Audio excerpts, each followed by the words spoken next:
You're listening to another episode of Mr. Allard's Neighborhood. This is the place where you're entitled to Brad's opinion. And now for your host, Brad Allard. Hello, everybody. It's Tuesday here, and it's not as hot as it was yesterday, which only in Texas would a 95-degree day be considered a cold front. You know. Now, you're from Ohio, right, Debbie? No. Oh, I thought you were from the north somehow. No, sir. Born and raised in Houston, Texas. Oh, that's even worse. Yes. The humidity and the heat. And Yes. I don't know. Maybe I'm thinking of somebody else. I know Jennifer's from Wisconsin, so maybe that's who I got y'all confused. But anyway, we're going to talk today about Promises Community because it's been quite the summer. I have a friend that works at Promises I go to Sunday school with, and he told us about a week ago Sunday that y'all had a record-breaking month in July. Is that right? That is correct. Like over 700 people served? That is correct. We are breaking records almost every month. Do we even have the capacity for that at Promises? I know the facility. I'm a member of the church, and I know that it has some space, but that's still got to be a full load. It is very much a full load, and even though we've added a new building that is predominantly a shopping area, and so storage space has become a deal. We used to accept some medical equipment and stuff like that to hold until somebody needed it, and we're just not able to find the space to even store a fold-up wheelchair anymore. Oh, my. Well, when you talk about a shopping space, so it's a kitchen, it's a grocery, right? Okay, because we don't want to confuse that with the resale shop for Harvest House. No. Because y'all don't sell goods and clothes, right? It's a food pantry. Okay. Well, before we jump into all that, let's talk about the sponsors because they make these kind of presentations possible, and I appreciate that very much, and so does the community. Thank you, CrossFit Burleson, 317 Southwest Wilshire, behind Stone City Soup and that whole or shopping strip area. CrossFitBurleson.com will tell you about their plans and their programs and their classes and whatnot, so check them out. Shandy Stogsdill over at the Stogsdill Group. She knows where it is, so if you want to move to this area, you want to talk to her. Talk about real estate and interest rates. Next week, I'm going to be talking to a mortgage lender and talk about real estate rates. Candy Cow over at U Mortgage, and so there you go.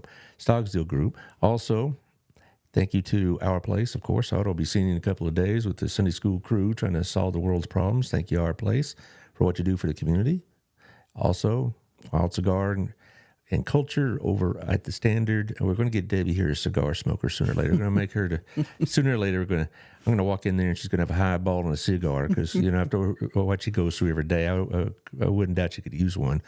But anyway, Cigar and Culture over at the Standard. They'll get you gift certificates if you don't even smoke yourself, but you know people that do. So there you go. Also, thank you to Tiffany at Local Life Magazine. She'll be putting out a new issue in about 2 to 3 weeks, and she has one right now. It's on financial services. Also, check out Local Life Magazine TX, and you can find out something that's even more current than the magazine. But check it out. It goes to 30,000 homes, so it's very good advertising, to say the least. Our friends over at Southern Gem, they're open right now. Fine jewelry and gems. Have you been to their bottom floor location now? You need to drop by over there, Dude. Yeah, it's really nice, and Robin will take care of you. She's my wife's working there, and she's been there for about a year now, and it's kind of a dangerous occupation for me because she sends me these texts. Look at this lovely ring. She said, "Look at this," and I said, "Oh, those are nice nails." Anyway, Southern Gem over at Standard. Thank you also to Old Pro Roofing, John Williams, 817-734-2756. Check out your roof, tell you what you need, what you don't need. And so he'll give you an honest assessment. So call John at 817-734-2756. They're here in Old Town, so they're Burleson folks, just like Melissa Harmon here at Texas Farm Bureau. She's home folks, 682-804-0534. Office is off of Summercrest, but she didn't spend much time there. She spends a lot of time on the road. So call her at 682-804-0534 and have your insurance looked over. She just sold some insurance on my daughter, so I guess I trust her that much. So there you go. Also, thank you to Lisa Moore-Smith at the Stock Restoration. They get it right the first time. If you have some sort of environmental damage, wind damage, water damage, fire damage, mold, whatever, they could take care of all those things. Or licensed mold dealers, and you just don't get that everywhere. So they can take care of that problem. Texas and mold just kind of go together, particularly from Houston, where you're from, right? Mm-hmm. I mean, it's just kind of part of the background. It is. Absolutely, it is. Okay, now let's go back to what your situation is. Like I mentioned, my friend Dave said that y'all served a record amount. What was that number, more or less? 741 is what I think it was. Yeah, that's the number I used to. 741 people, and that's a lot of families. That I know that breaks a record. How many is a normal month?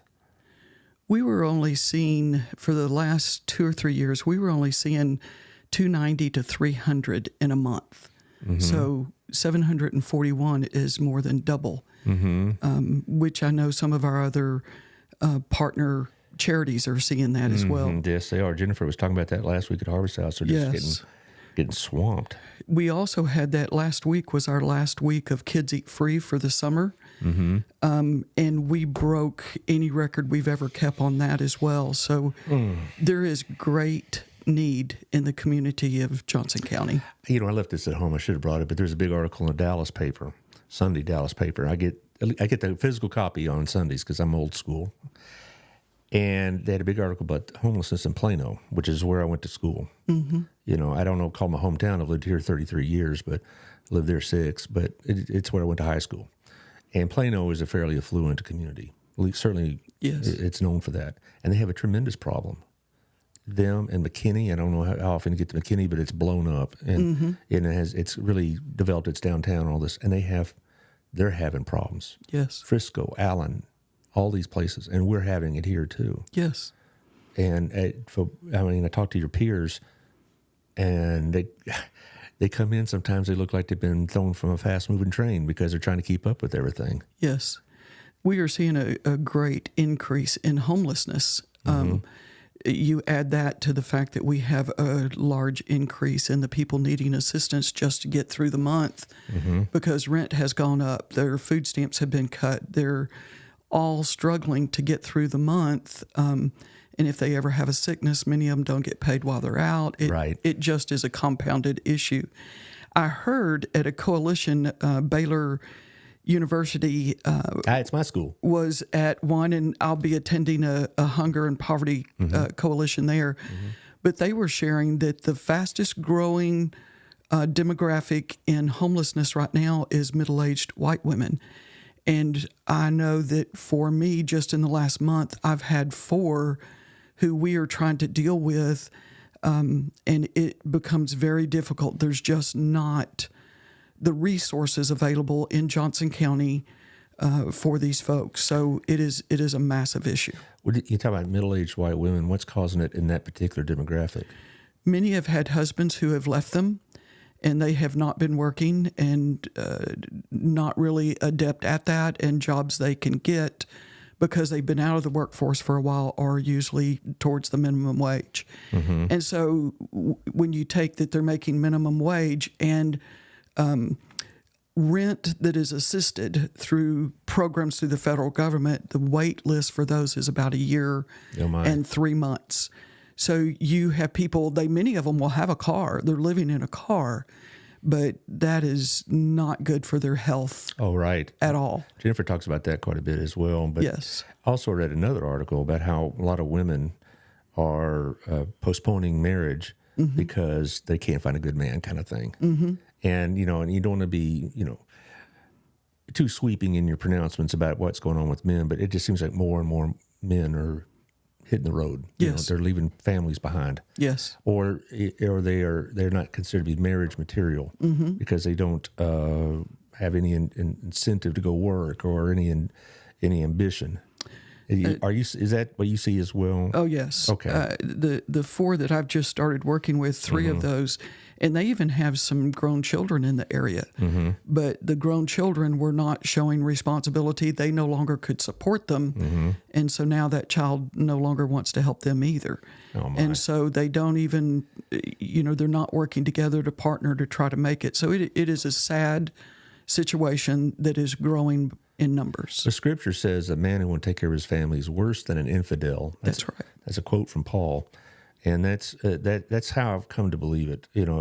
More and more now because I've been around here long enough, and And I see your old stories, and it seems like more and more men are just making tracks instead Yes. of making the job on time. Exactly. And I don't understand why that is. We could blame this, that, and the other, but I'm not a sociologist or anything, but it is causing tremendous strain in our Yes. communities. Men not taking care of their responsibilities. Absolutely, it is. And then you put people who are now in charge of a budget that weren't, and there needs to be more follow up, and having the resources to do that is a challenge. I will say, just for the sake of fairness, I had another acquaintance whose wife did the same thing, just took off Yeah. and left him with the kids. But I think that's much more of an uncommon story. Correct. But I'm not trying to be sexist. It does happen both ways, but I think very much predominantly is the man just is not, even if they're living in the house, they're not taking care of their responsibilities. Even if they're not, out of the picture entirely, they're just not doing what it takes.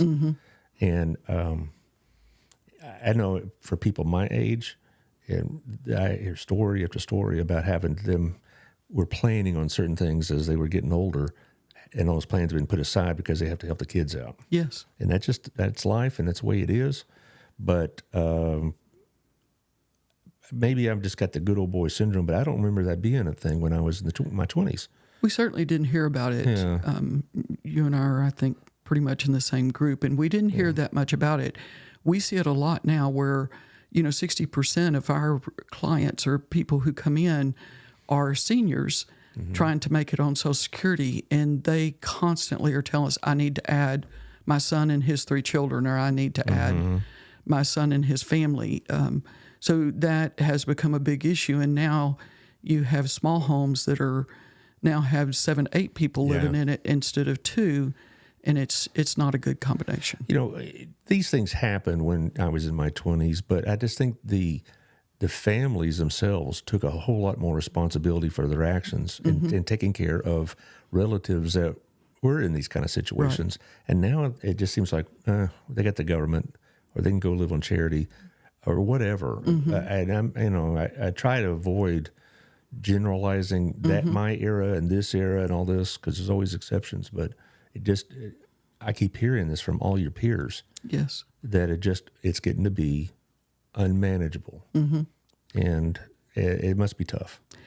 I do believe it is tough, and knowing how and what to do can be a real challenge, because the middle age is not experiencing this, but some of the older. I have a homeless lady who is in her early 70s, and you add to that situation some beginning dementia or Alzheimer's, and how do you rationalize with somebody who is not rational?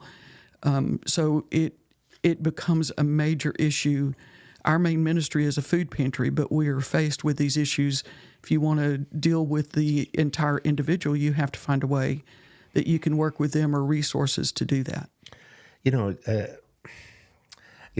know a lot of the clientele that y'all deal with, because I've been at Promises more than once and all that, and it must be tough, because you probably see many of them over and over again, right? And you want to see progress. You want to see improvement in their situation, but that doesn't always happen, does it? No, sir. And that must be tough. It can be. The older, they're probably never going to go back to work. These are those that are 65 or older. Most of them are not. We do have some who have gone back to work because they're having to help out their family. But those are probably not going to, and they're going to come every month. But we are seeing more and more of that middle-aged group who is still able to work and struggles to do so. So you would want that to change. Matter of fact, one of the things that we look at when we're trying to help people is, can I get you over this bump and then you become self-sufficient? And sometimes that works, and sometimes it just doesn't. And they continue to travel from charity to charity to charity, looking for assistance to pay, which to me only compounds the problem, because you're prolonging the fact that at some point they need to be able to contribute to their well-being. Do you have any kind of job placement type program or some connections with the community to help people get jobs?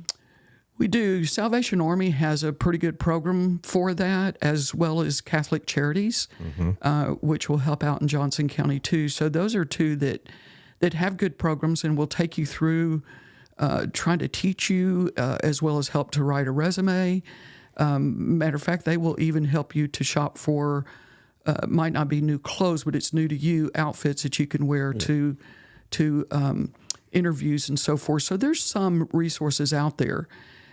Some people are resistant to those. I would tell you, this is just my guess based on what I see. Some of that is because they still might not be legal, and they're resistant to get into too many programs where they have to give private information.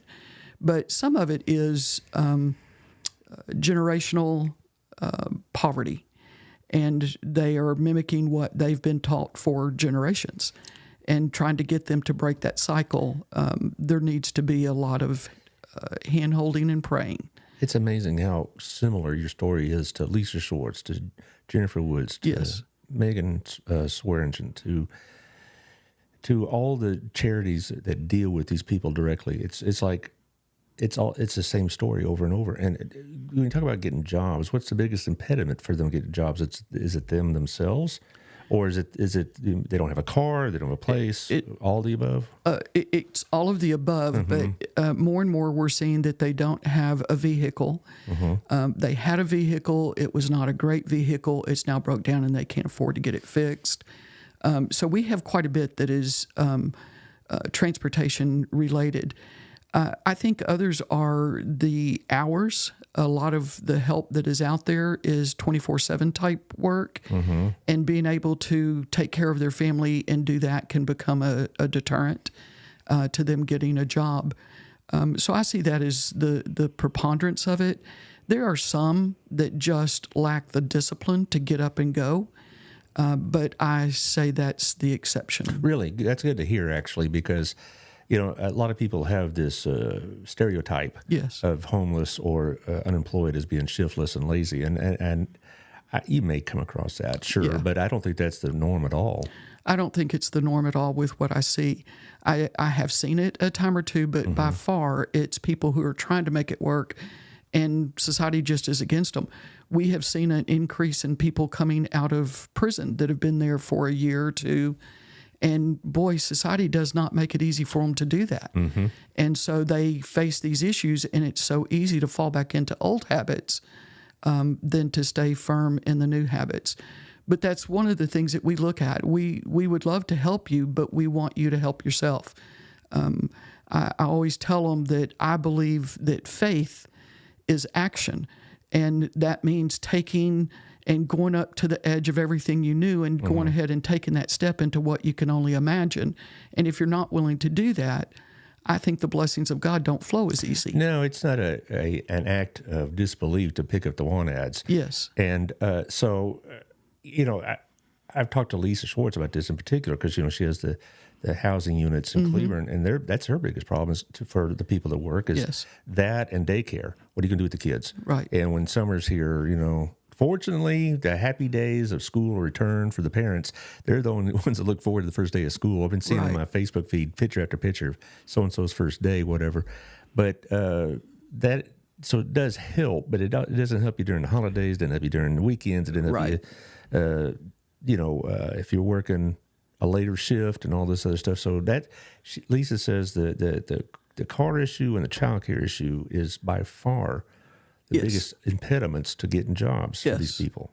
If you have two children who need daycare, the amount of money that you have to make to pay that is you can't start at $15 an hour. Matter of fact, it would be hard to start at 20 or 25. And make going to work beneficial. So that is certainly a problem.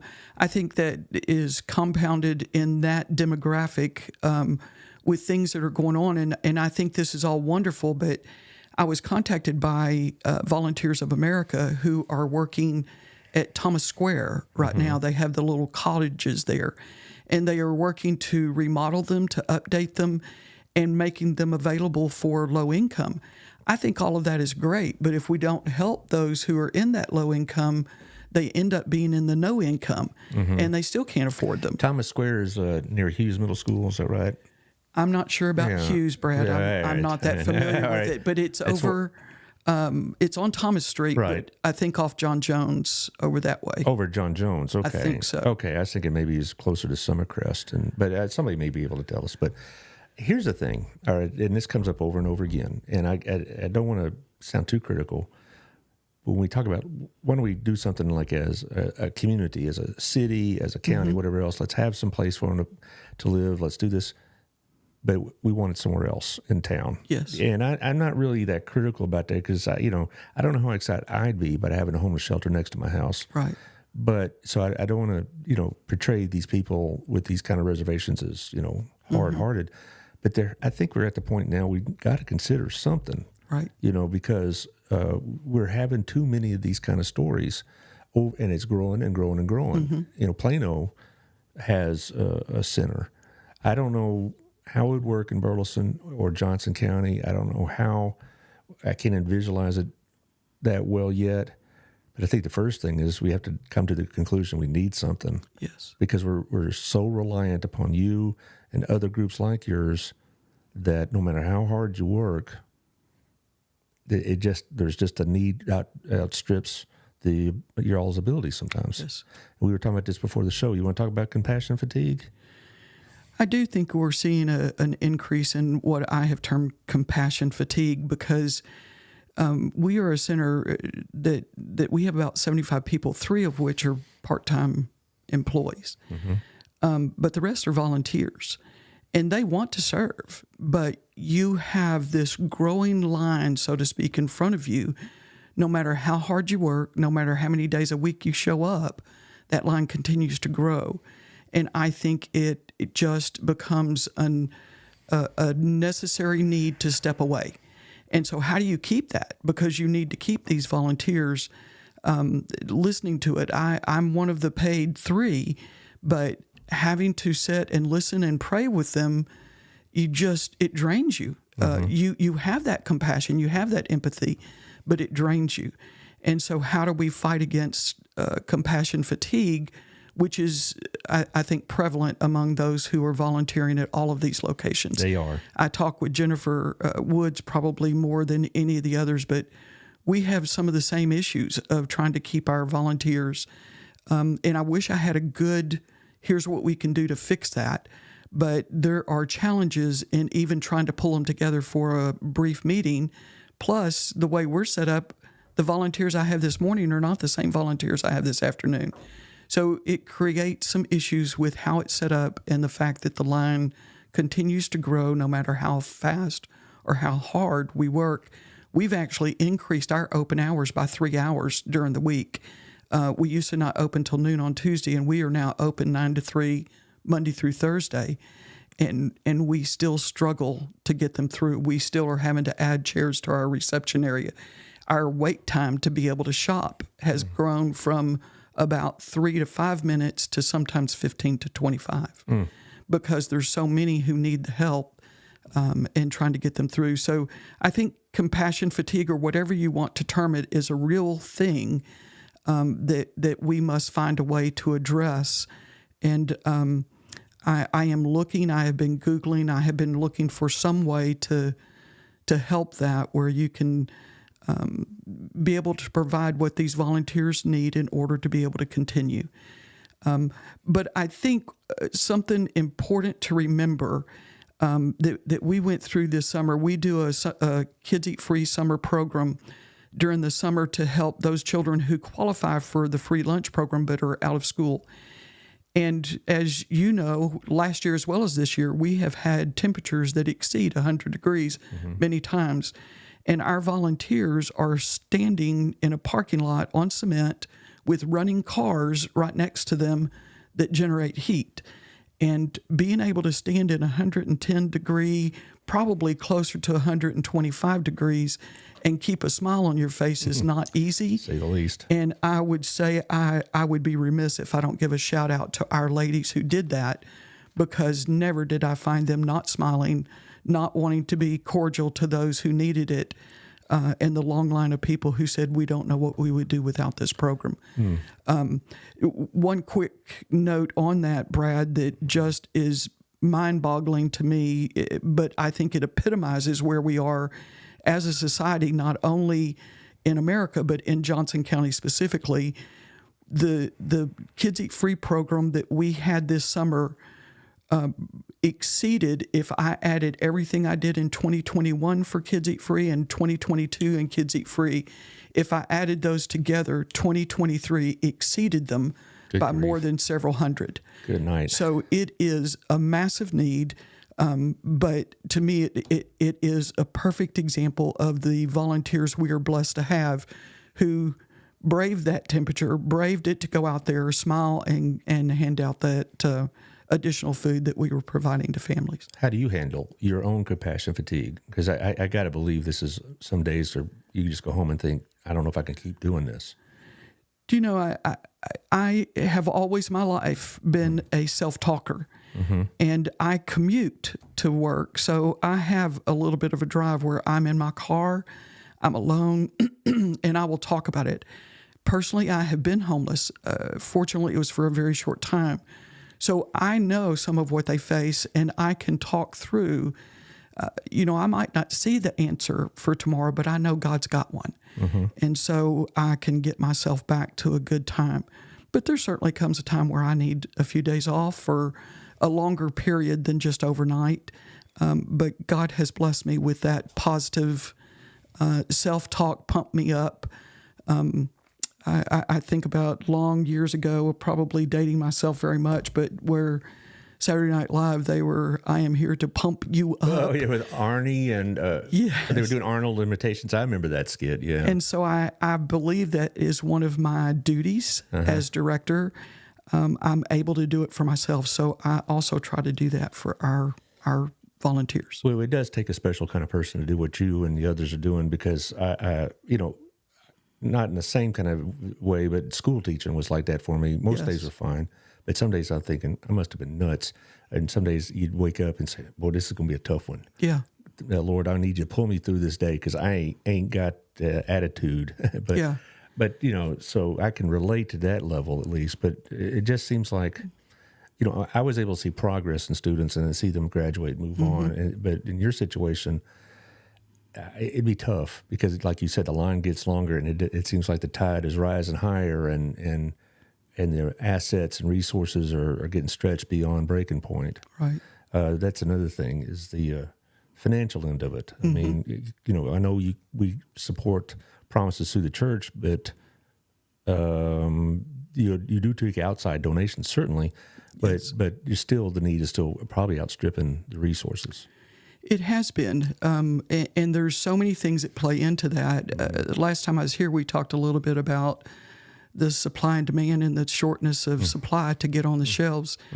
And so we have partnered. The food bank is beginning to see a little bit of relief in that area, which helps us because we can purchase for so little money what we get from the food bank.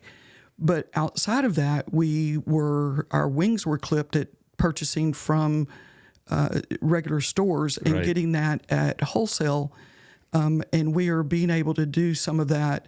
I will tell you, City Market, which is a local business, and I am so thankful for them. They have made it available that we can tack on to their orders.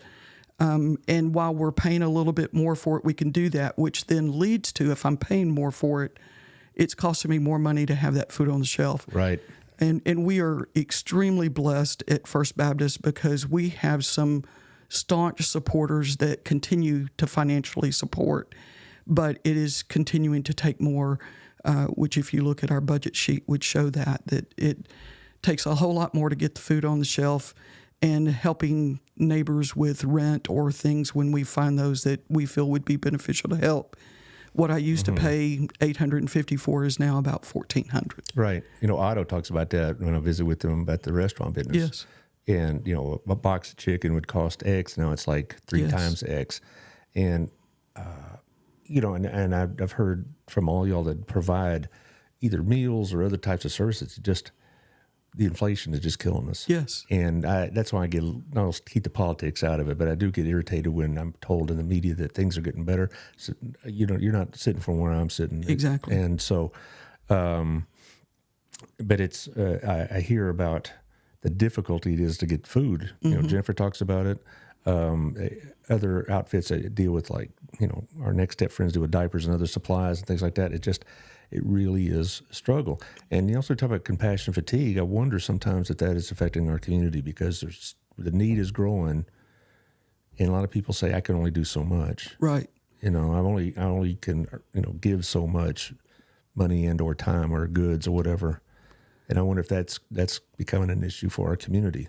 I absolutely think it affects both sides of that equation.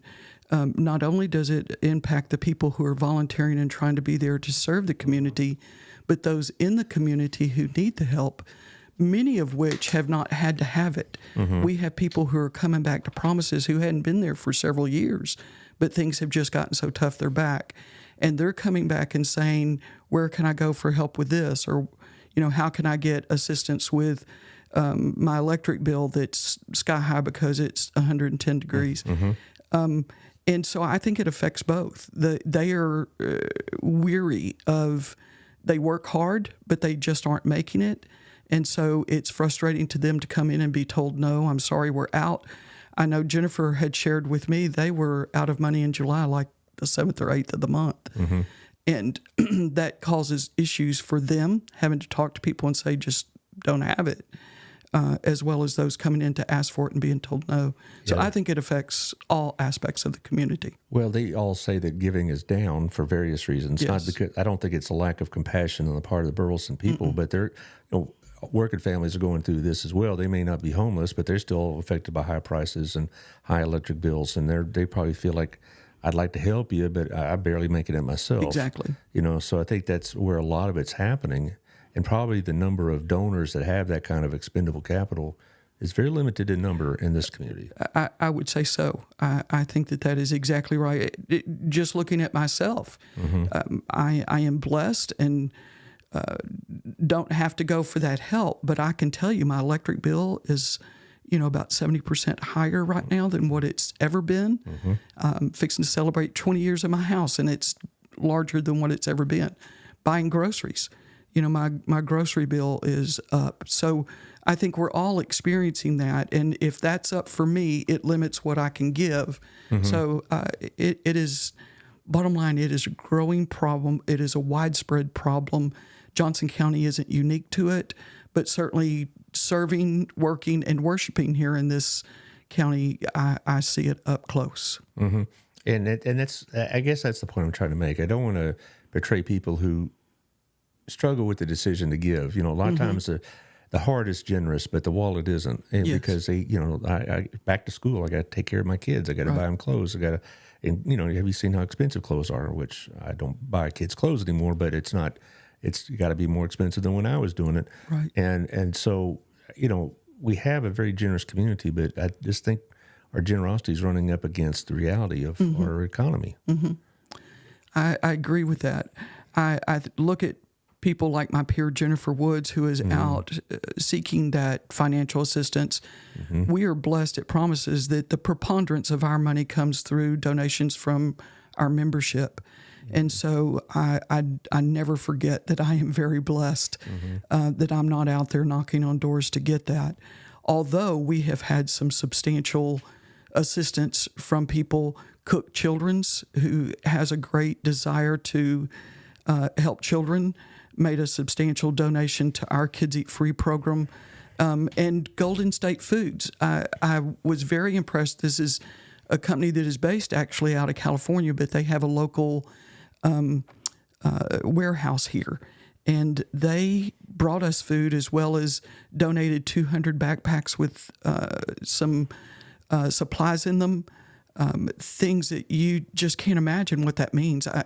We stood in those lines, and those parents were telling us with tears in their eyes many times, I just don't know what we would do without this.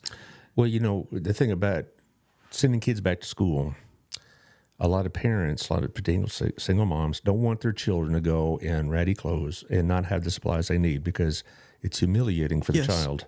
Yes. And I know that must be a tremendous relief. I know that the Little Red Schoolhouse gives out a bunch of supplies, and the schools I was with BHS, a lot of the teachers would pony up some money and they'd buy their kids supplies, particularly at the elementary level, Yes. out of their own pockets, and that kind of thing. And then BISD, I know they gave some away too, but it just I think people don't realize just how embarrassing it might be to send my child to school with shoes that are falling apart and holes in the jeans, Right. that were not there intentionally, and that don't have.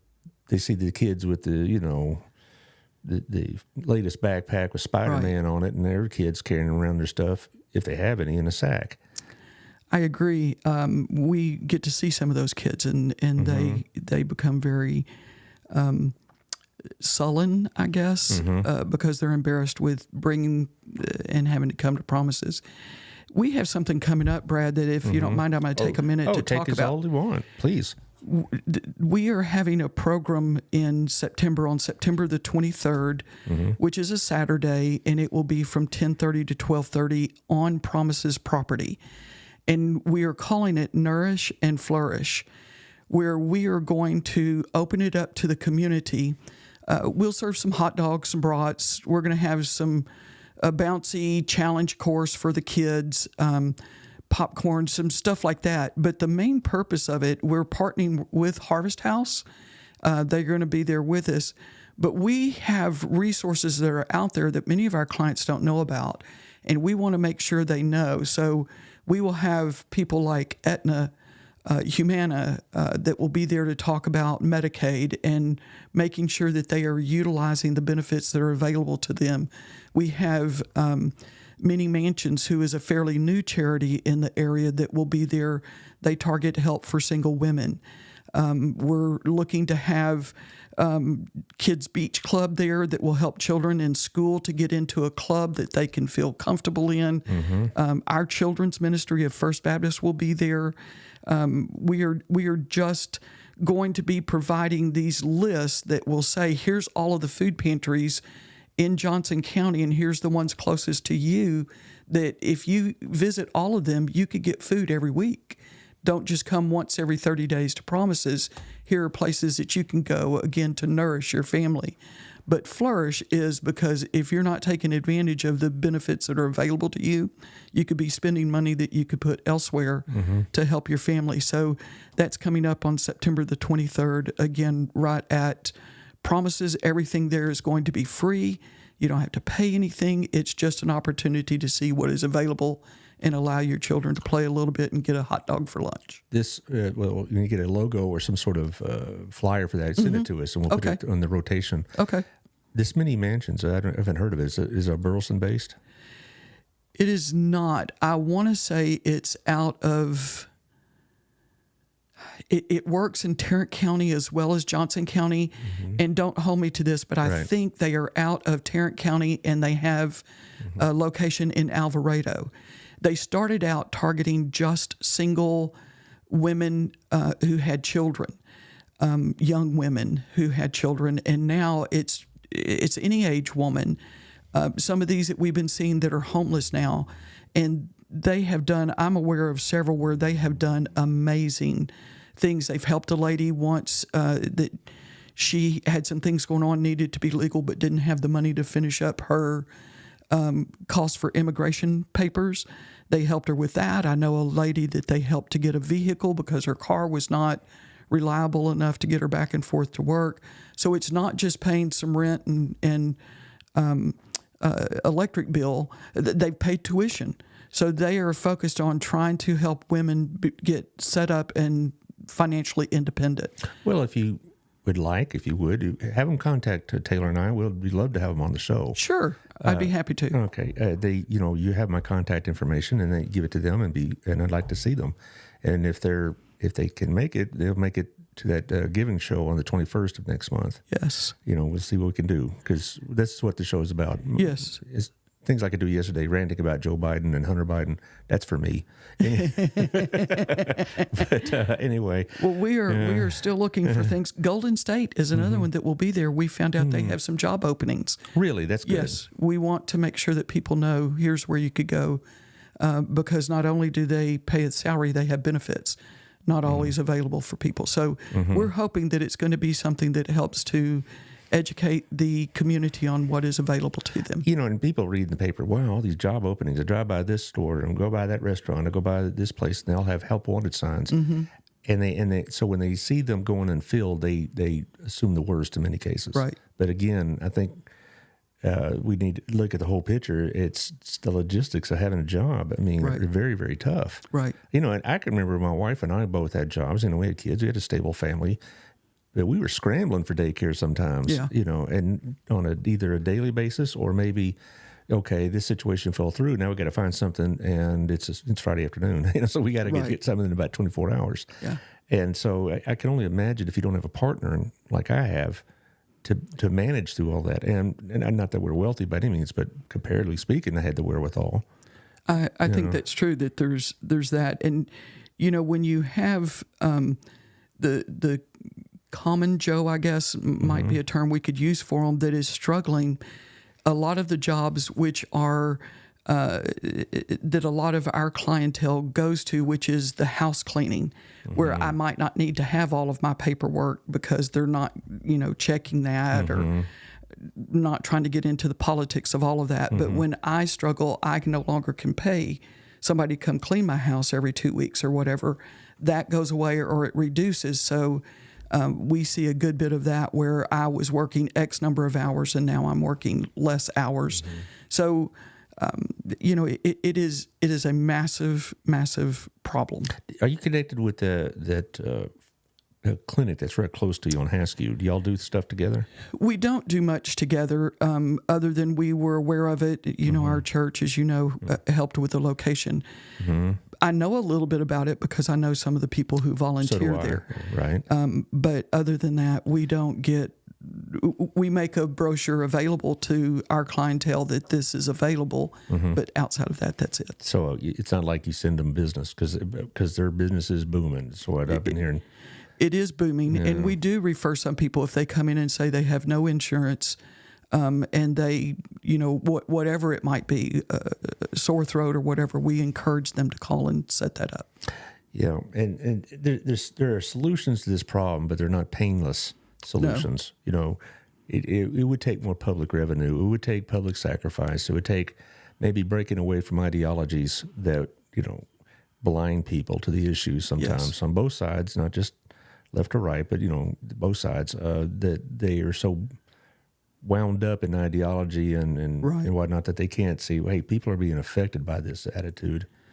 And I'd like to see more solutions here publicly. And I say that as a pretty conservative Republican, but I've come over the years to say, there really probably is a place for public assistance.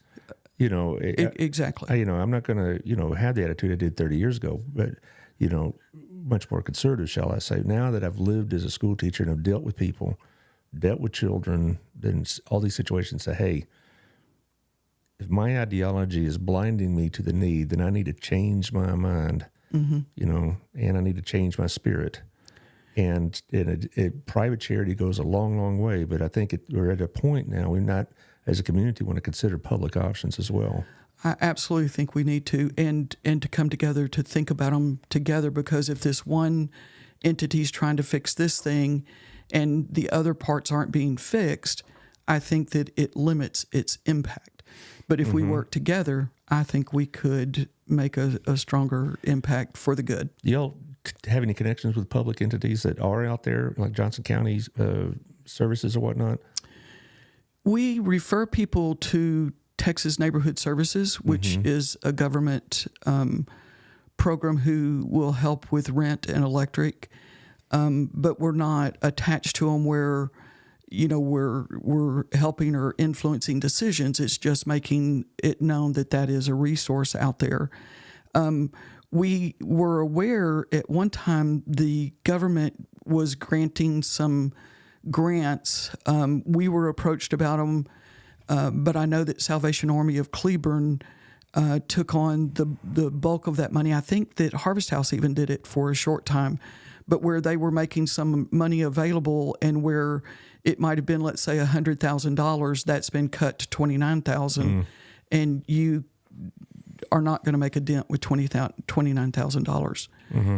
Rent has gone up so much that you could go through $29,000 in a very short time. Yeah, well, I have Victoria Johnson on next week, and I'm going to ask her these questions. And I know Victoria pretty well, and I know she's a very compassionate person, and she'll be agreeing with both of us wholeheartedly. So, I think she's an exceptional public servant, and so we'll be talking about that because I think this is something that this show has tried to present to the public, is that this is going on out there.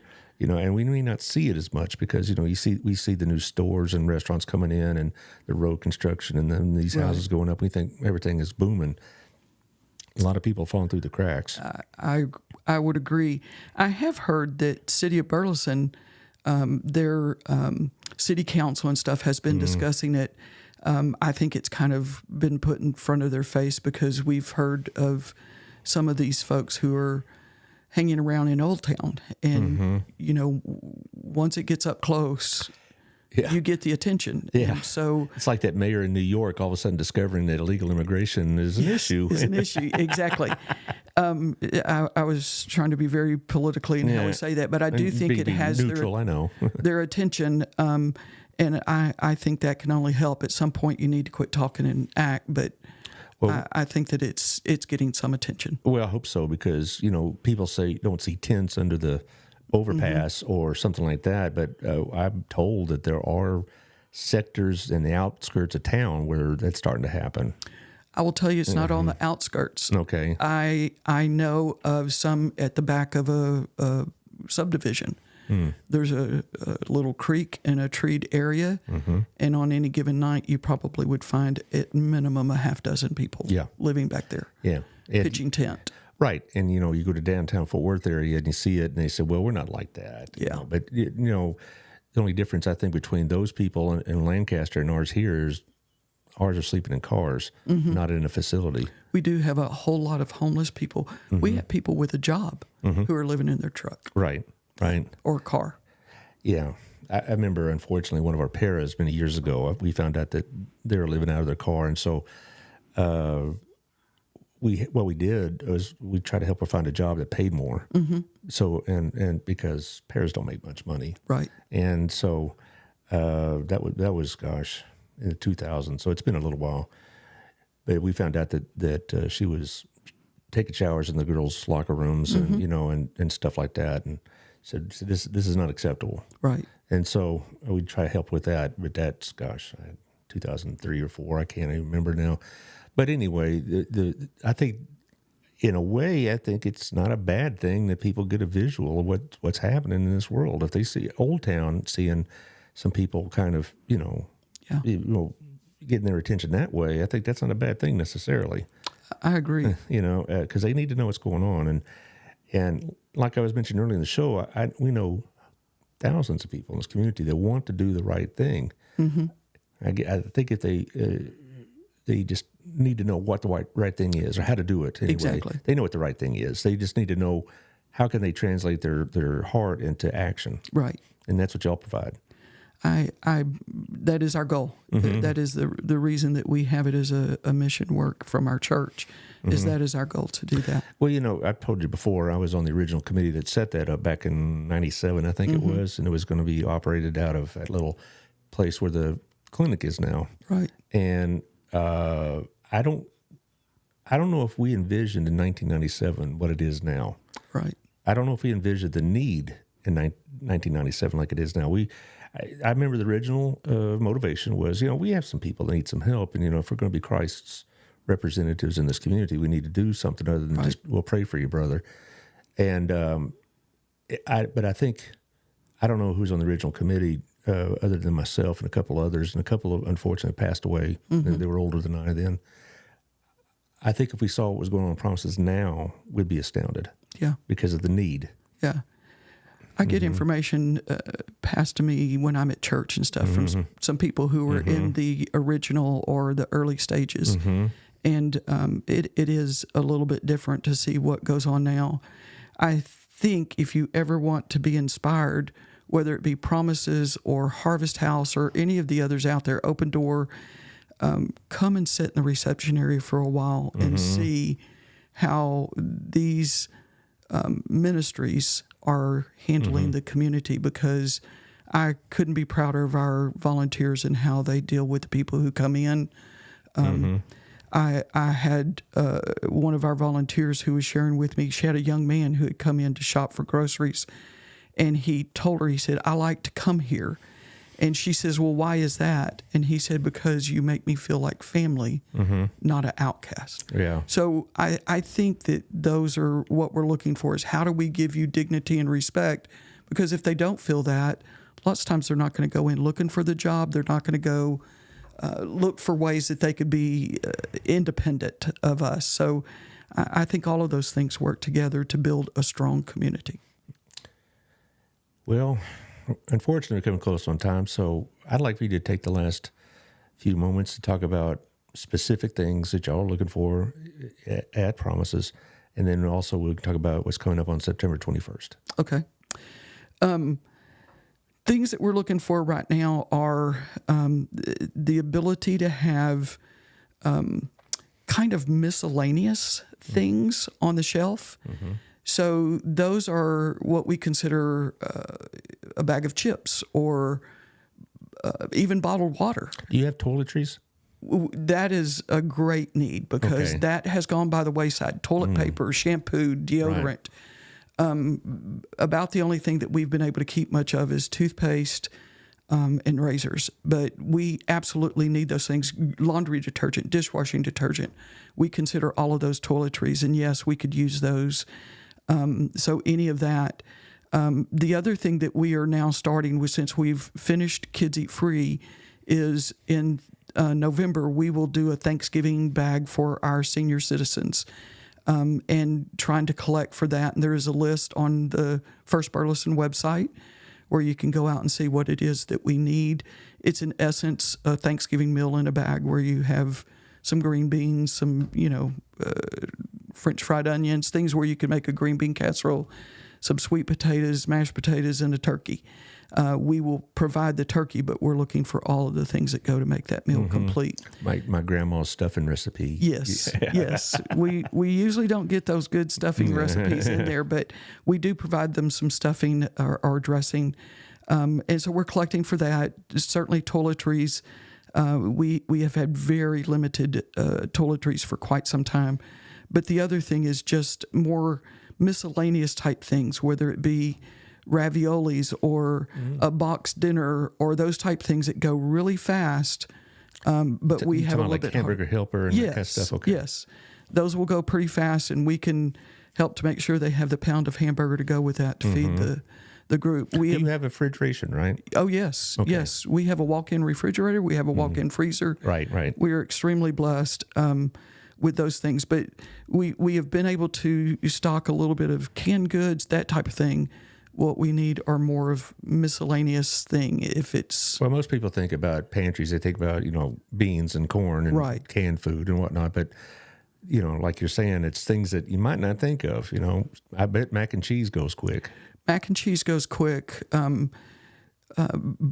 we are able to keep that. That is kind of a staple. And for peanut butter? For the most part, peanut butter, jelly is something we rarely can get. So jelly is a luxury, but having a variety of chips, whether it be Cheez-Its or regular chips or some juice boxes or a bag of popcorn or any of those where it is a boxed, whether it be the hamburger helper or it might be the salads where it's a pasta and you can add other stuff to it. Those are things that are fairly easy to make and can feed a family pretty quick. So those are things that we are looking for. One of the things that we have struggled a little bit with is tuna in a can or a pouch and chicken in a can or a pouch. We most of the time will have that, but we've had some lean times on the shelf with those items. Well, it'd be good nutrition for a family. Yes. Less fat, more protein. Because the diets of a lot of your customers must be pretty poor. It is, because eating healthy is expensive. It surely is. To talk about eating organic or others, that's a upper class luxury. Yes. Or leaner meats and stuff like that.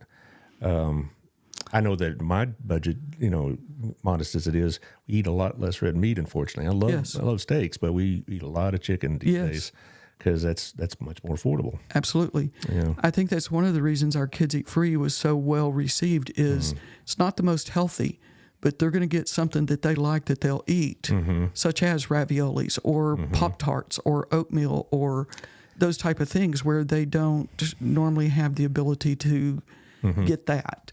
Yeah. And so it goes over well. And when you hand that child his bag of his own, bag of food for that, they get pretty excited.